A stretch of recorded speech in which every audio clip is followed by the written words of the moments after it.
السلام عليكم. هي لسه ما ظهرتش.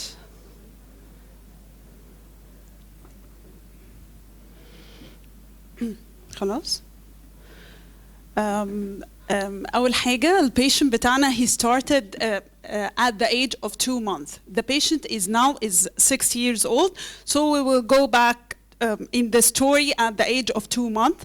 This patient was presented to our emergency department with the presentation of severe dehydration, poor feeding, failure to thrive, and severe hypotonia and severe irritability. This patient was the first child of healthy consanguineous parents from the Upper Egypt. He was born at term, non-eventful pregnancy by cesarean section with normal birth weight. The birth weight was 3.5 kilograms. It's very important information for the following data. The patient had history of admission twice before at the age of 7 days and 30 days. On both times, the patient had poor feeding and dehydration and was treated as having neonatal sepsis. This is the family pedigree of the patient, of our patient. They are highly consanguineous parents. On examination, the patient was severely dehydrated, hypotonic, no dysmorphic features apart from dolichocephaly, and normal genital examination with normal skin pigmentation and normal examination of other system. This is the anthropometric measures of our patient. He was on the 10th centile for the weight. The weight for the recumbent length was on the 3rd centile, but as you see here, he is 4 kilograms at the age of 2 months. He achieved only half kilogram during his first 2 months of life.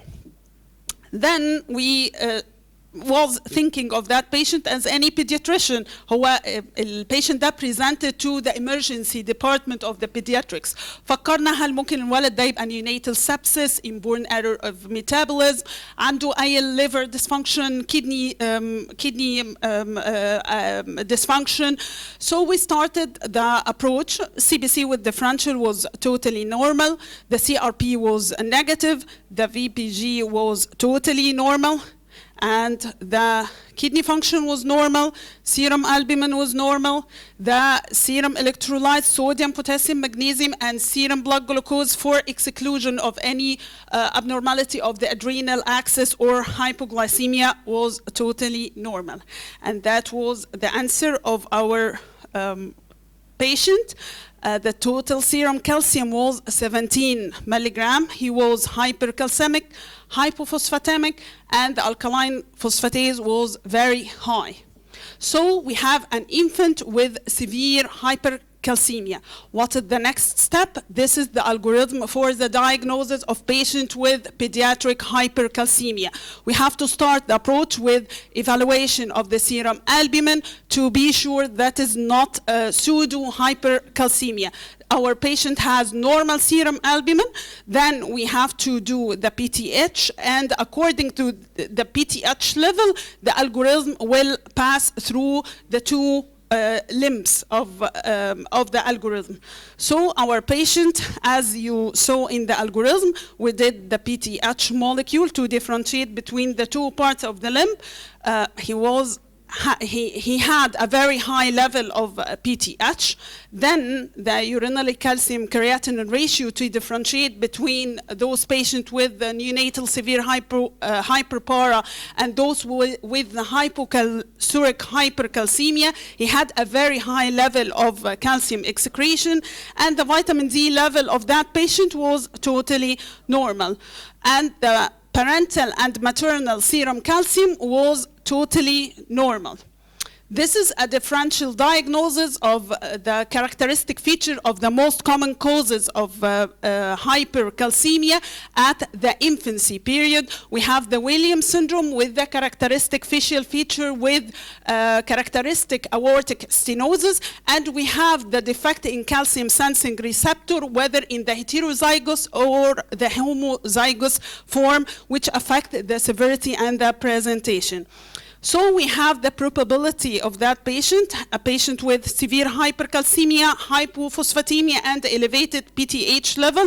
So we have a patient with most probably severe neonatal hyperparathyroidism. What's further investigation? We did a systemic parathyroid scan, was normal uptake, and the skeletal survey, as you see here, severe osteopenia and cupping, fraying of that metaphysis, and the echocardiography was totally normal for that patient. We started the management, as I told you, this is a story from 6 years ago.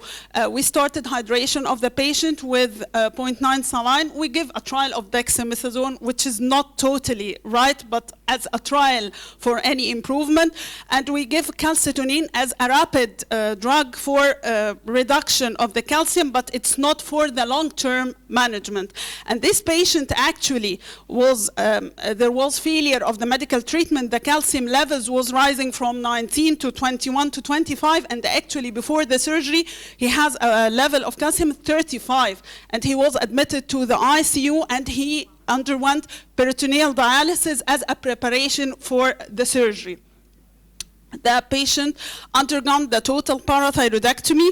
During the surgery, he did the intraoperative assessment of the parathormone to be sure that the removed gland was parathyroid. After the removal of the first 2 glands, he was the levels declined from 850 to 750. Then after removal of the gland was 17.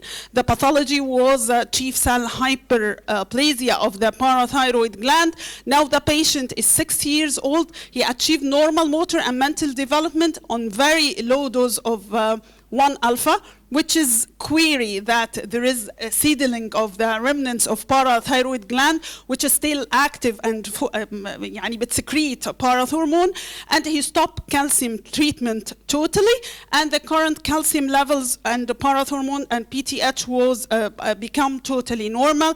And my take-home message: keep calcium disorders in any unexplained sick infants, and think about severe neonatal hyperparathyroidism, except it's a rare disorder, but it's present, and aggressively treat those patients to prevent serious long-term sequelae. And thank you.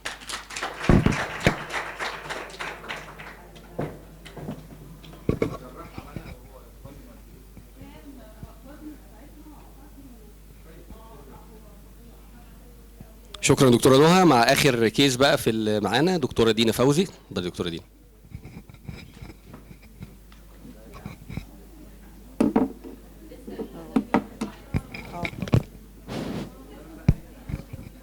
يلا بينا.